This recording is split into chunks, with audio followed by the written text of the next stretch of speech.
Le déclic se fait lors de l'entrée au collège. Avant, les réseaux sociaux restent minoritaires. À peine plus de 10% des enfants sont connectés. Mais à partir de 11 ans, cette proportion passe à 57%.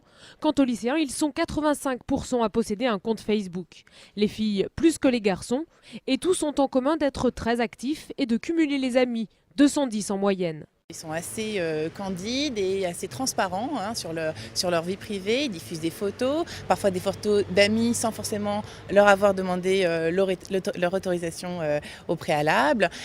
Participent à des groupes qui peuvent parfois aussi être à l'encontre d'un camarade ou d'un professeur, donc attention.